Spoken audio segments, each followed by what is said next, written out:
I'm Georgia Alfredas. And I'm Dave Mathews, and this is What's Next Wall Street. This is a show about winning trades. We want to help you learn about trading in a fun, entertaining, and most importantly, a useful way. Yes, sirs. So what we're going to do is talk about all the hot new trending products and services that you not only want to use, but also possibly invest in. We'll also cover the fundamentals of those companies to make you an informed trader and make it easier to target investment potential. Plus, we'll share our thoughts on where the charts and indicators say a particular stock is going. All this info can help you create a tailored trade plan and help you stay up to speed on what's next on Wall Street so that all you have to do is stack your gains. And you can email us at wnws@OptionsPlayers.com or hit us up on social media at What's Next Wall Street, just like down below, with your questions. We can also direct you to instructors and experts over at Options Players who dig into those trading fundamentals. You can even watch this episode on the Options Players YouTube channel or listen on Apple, Spotify,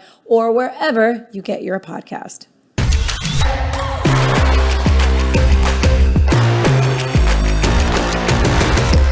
Okay, so a lot of people want to know, how does the Robinhood app make money? And what are their potential downfalls if you invest in their stock? Because they've had some lawsuits around how quickly or specifically how slowly they execute trades.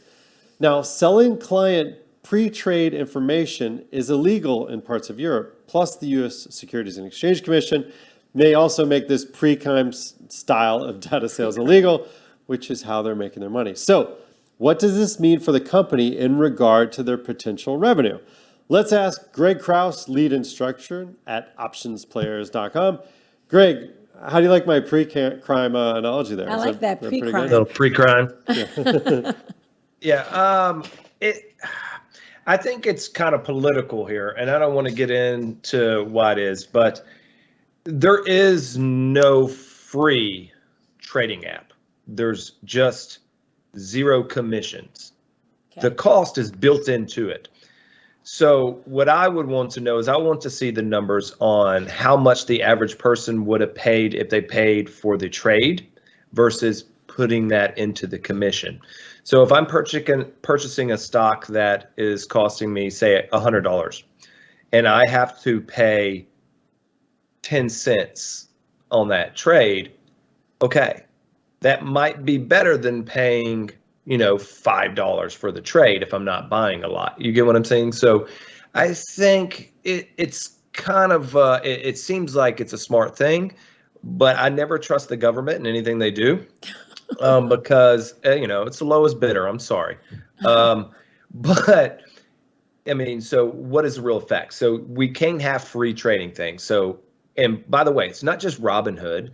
It is Charles Schwab made more money in selling order flow than Robinhood, although they make less of their revenue comes from it.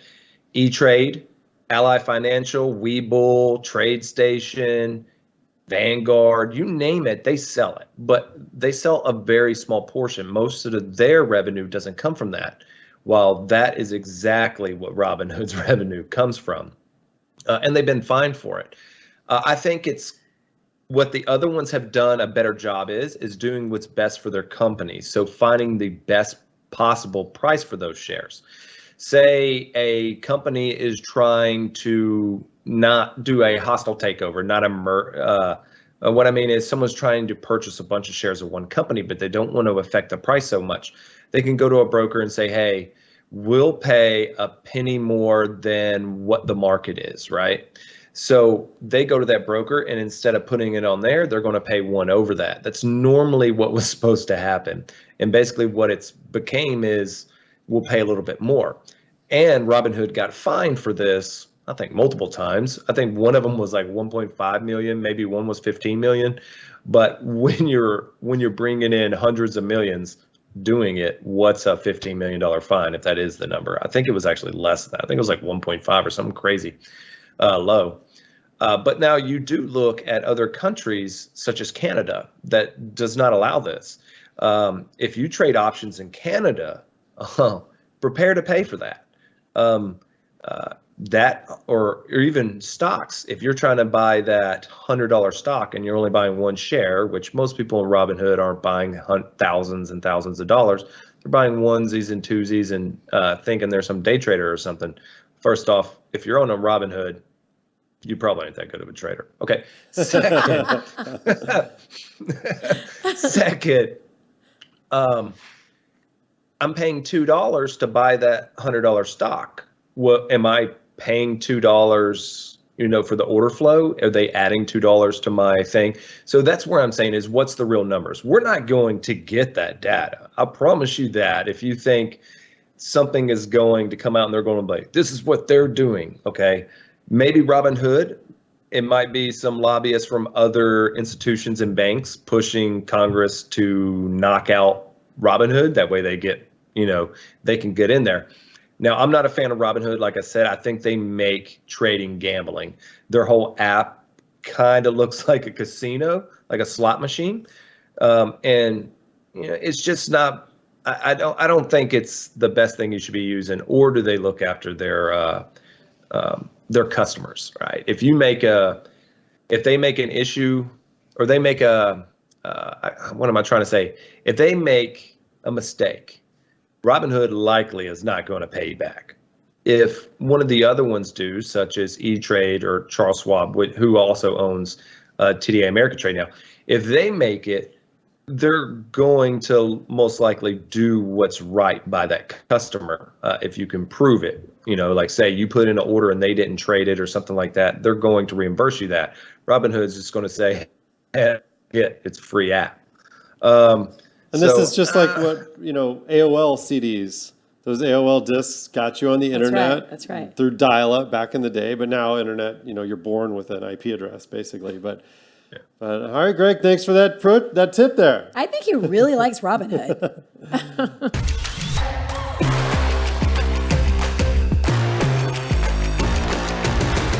Today's What's Next Wall Street Pro Tip is brought to you by OptionsPlayers.com. Now, we know the saying, there's a time and a place for everything. Well, in stocks and options, understanding the difference between limit orders and market orders can mean the difference between a successful outcome and failure. Some tickers have such wide hourly spreads that we try to avoid. As you may remember, and always can watch from our previous episodes, the difference between the bid and the ask is more than our pre-planned stop rules for the trade. That said, if you don't understand limit versus market, you may be taking unnecessary losses. You see, when you place a market order, it's executed at the best price available at that time. Thus, no price guarantee, but it does provide the quickest execution. Add to that trading software delays like what we just talked about with Robinhood, and you could have even further delays of those trades than expected. A limit order, meanwhile, guarantees the price, but not the execution speed. Limit orders help you trade with more precision, wherein you set your price for buying as well as selling. Once you understand the difference, you can not only avoid unnecessary losses, but you can hunt for widespread opportunities and enter orders that allow you instant gain opportunities when they're filled. Now, new traders just tend to market everything, which can mean leaving more on the table with every trade. If you plan your trades, search for opportunistic wide spreads and utilize limit orders instead of the default market setting, and you'll see more than expected with your results. Hey, we hope this helps you stack your gains in the future.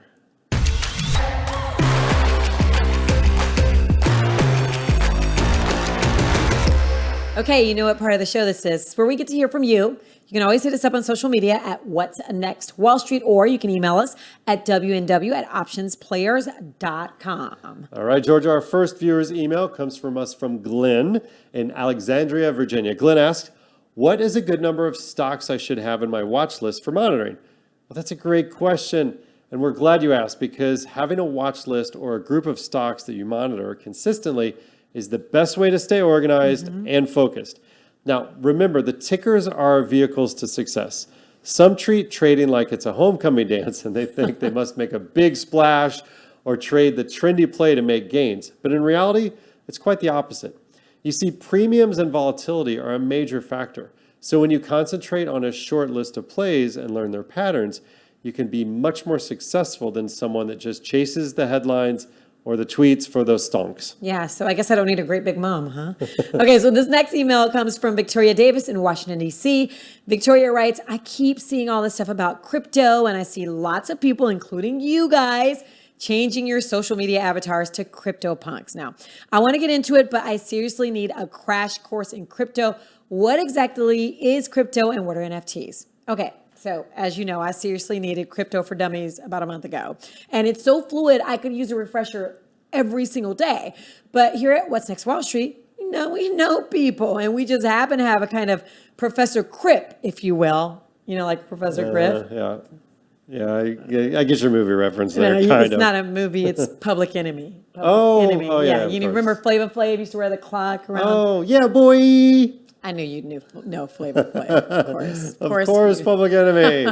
Come on. Okay. Anyway, we asked Rob Isaac, who is the crypto chat moderator for OptionsPlayers.com, since he knows a thing or two about crypto and NFTs. And Rob said, crypto, well, he's explained this to me, so this is what I can explain to you, which is short for cryptocurrency, is a digital asset that can be used to buy items. So here's the thing. In addition, since it's a tradable asset, you can also trade it for profit, just like stocks and options. You need to treat crypto like a tangible item with value. So since using crypto to purchase certain items is only becoming like a regular thing now, most people have been trading it. So what's nice about crypto is there are so many platforms available that are user friendly. So this includes both Coinbase and KuCoin, which are some of his favorites. And for those that use Robinhood, they have the option to purchase select coins there as well. So the simplest way to buy crypto is to just transfer funds from your bank account into your trading account, similar to trading options. Now, from there, you need to pick a bank or pick your base currency. Okay, so that's Bitcoin, USDT, Ethereum, and then you choose the coin you want to purchase. It's actually kind of easy to do. I hope I explained it better. I don't know. I'm going to let you hit up this NFT part of it, though. So NFTs are based upon crypto tokens. They're non-fungible tokens, meaning you can't spend them. And essentially, they're assigned to digital art, which is sold for a set value on a currency platform of the crypto. Now, these NFTs hold a lot of value depending on what you're looking for. There could be NFTs that hold special access to events by the coin maker, like a concert or an album. There are also NFTs that automatically give their own rewards each month. And there's standards of pieces of art that are sold. So there's a lot of elements to this. Lastly, there's NFTs that are 3D and moving art. Now, Sombra is a company I'm watching very closely who will be selling moving 3D art in the future. I personally don't hold a lot of NFTs, but a lot of people say their most valuable asset is an NFT.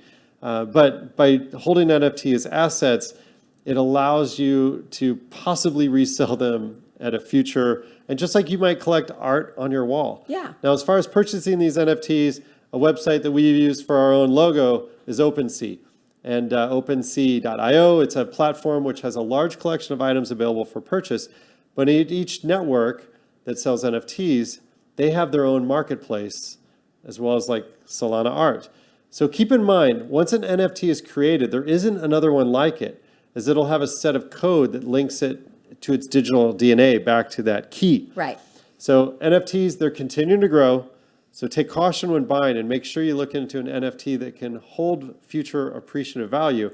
And typically these are through trends. So that's the problem. The problem is you buy a piece of art, you don't know if it's going to hold value. How would you know? Yeah, the best art is from people that are dead. It's sad to say, okay? Listen, if you've got a question, we can probably find the answer. So you can always hit us up on social media at What's Next Wall Street or email us at wnw@OptionsPlayers.com.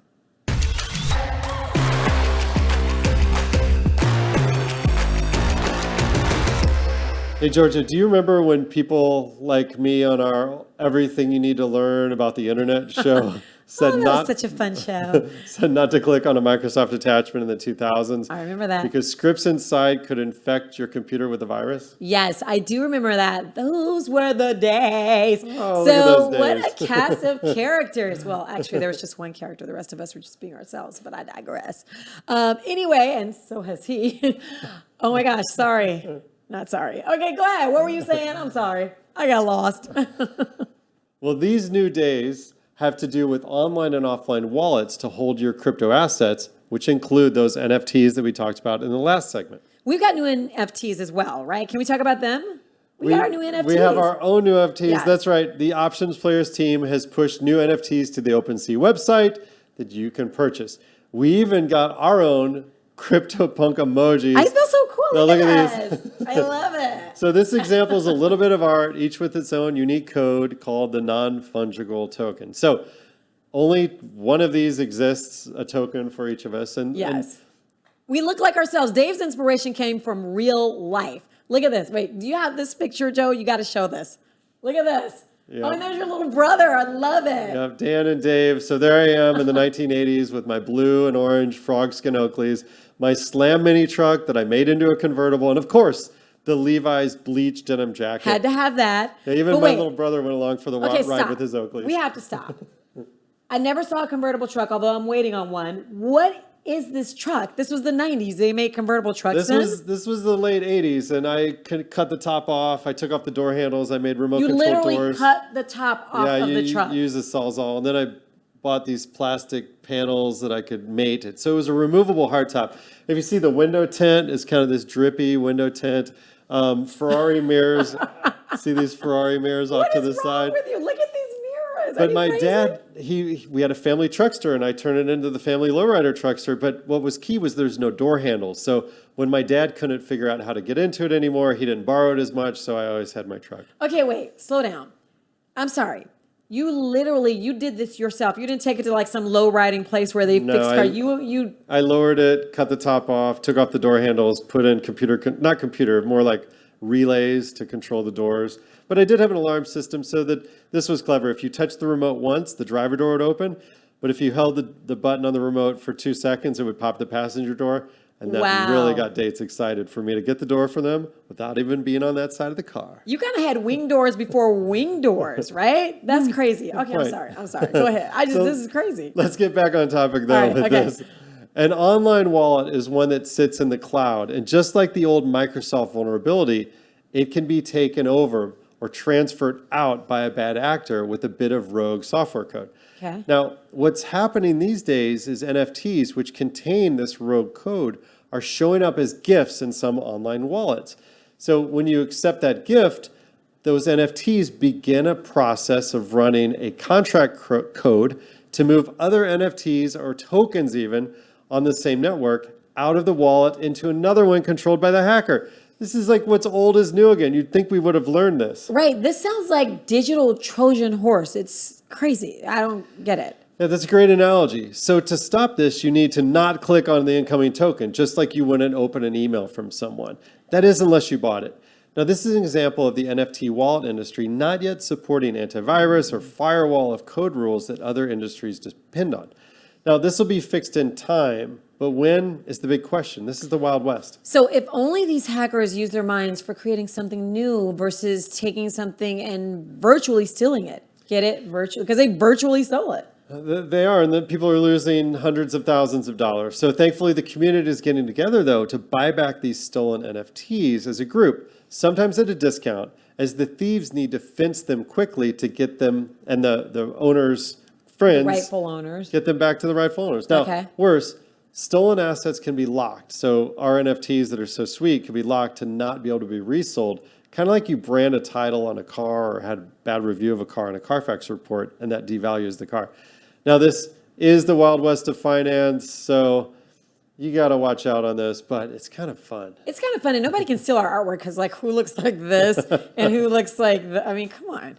I don't know.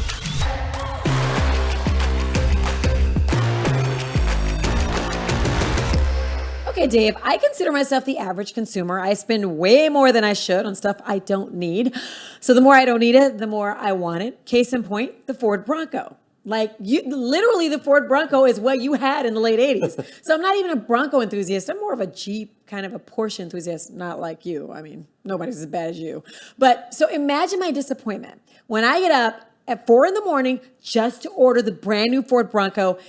And over a year later, I still don't have the Bronco. And there's nothing I can do. I can't offer more money. They won't take my money. There's nothing I can do.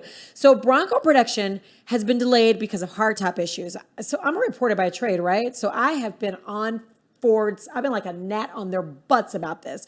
Apparently, though, even if I had gotten my Bronco, I would have needed a replacement roof. And I've heard a zillion different stories about when those are going to be ready. Some say next month at the earliest. I even switched to the soft top, hoping that would help, but it hasn't helped so far anyway. So I was just told that my 2021 would now be a 2022, and I'm still waiting on a build date. And here's the real reason I am so upset. I ordered the Bronco when my son was 14 years old, thinking I get to drive it a year and a half and then pass it down to him. He'll be 16 in like 3 months. And now I'm going to have to give him my brand new Ford Bronco. That's terrible. But wasn't their slogan, quality is job one? Well, I guess that's before the supply chains tanked, like the Evergreen Ever Given ship stuck in the Suez Canal. Yes, exactly. It's not just Ford, though. I mean, just last month, Toyota revealed that they were slashing their global production of cars by 40%. Production delays began, with the pandemic in 2020, but it's almost 2022. Can you believe that? And production in a lot of industries still seems stagnant, from construction material to computer chips to your favorite breakfast sandwich at your favorite coffee shop. Why the hell can I get a breakfast sandwich at 2 o'clock? What does this mean to consumers? I mean, rising prices on just about everything, of course, but also what does this mean to investors, okay, or for investors? Let's bring Greg Krause, lead instructor at OptionsPlayers.com, on to answer this for us. So, Greg, is this inventory shortage, providing a buying opportunity in the stock market, or no? What say you? No, not really. And the main reason is although there is a shortage, I don't think it's the Broncos, not a big problem. So not for you, it's not a big problem. It's a big problem for me. Didn't you just hear the whole spiel? It's a big problem for you. It's not for investors. Okay. Ford sells trucks. Let's just say that. Ford makes money on trucks. Ford will sell more trucks in 1 month than it will sell Broncos all year long. So I believe really how Ford goes is how their rollout of the new, how they take these trucks into the EV stage, right? So how are they making these trucks more electric, right? So how they do that, I think, is going to be way more important, right? So can they continue to sell the trucks? The Bronco looks nice, there's no doubt, but really, where does the money come in? What do they make their profit on? F-150s, yeah. F-150s. How does an F-150 cost more than the SUV that's on the S-150's frame? That's crazy. They're the same thing. You just chopped half the SUV off and sold it to me for $20,000 more, right? So you know where the money's coming from. It's coming from trucks. Now, for the shortages, I believe I got a bunch of family lives in Kentucky, and at the Kentucky Speedway, they just had tens of thousands of trucks just sitting there forever because they couldn't get those semiconductor chips to finish and kick those out. So I think now they got that handled. So it is what it is. About 90% of Ford comes from that. I got a bone to pick for Ford because I bought a bunch of Ford back in the day. I did sell it, so I'm not holding any. So just let y'all know. But back in the day, I meant like last year when it was down to like $5. And then it's all the way back up. I would have to check, but it's like $13, $14. So it's way up there. It dropped its dividend. Okay. So I believe once they start issuing that dividend again, you'll probably see a little bit of the cash flow go away and that price drop. So beware of that, but also, as an investor, you don't have to hate it. You're still making the same amount of money, but as the price drops, you're just getting that dividend to yourself. And I know they just put, I don't know how many billion. I would have to look. I thought it was like $11 to $14 billion in 4 factories in Kentucky and Tennessee to produce all these new EV vehicles. So for that, I think we're going to see the economy do a little bit better coming off of COVID issues, hopefully. And as more people start to purchase more cars, I think this semiconductor thing will go away. But the United States needs to start producing chips in the United States. Why don't we? I just thought, okay, why can't we produce? It's been a year. We've had this issue for a year. Why aren't we producing our own chips? So we do have fabs or silicon foundries in the U.S., but they're just not made for inexpensive chips. Cars have so many thousands of chips for 30 computers, 40 computers in some vehicles. Think about it. A computer for the anti-lock braking, a computer for the door, another computer for running the multimedia system. And Greg's right, Ford just built an amazing factory for their electric trucks as well. Now, during the pandemic, I bought and sold 2 F-150s. And I loved my F-150, but those are big trucks, and those are the money maker for Ford. It's the #1 vehicle sold, period. Yeah. Unbelievable. So I got an idea, though. How about we just take that SUV and the Ford SUV, you do what you did I know how to in cut the 80s, top off. and you give me a Ford Bronco. We got it. all right, Figure we can out. do this. Hey, we want to thank lead instructor at Options Players, Greg Krause, for his information today.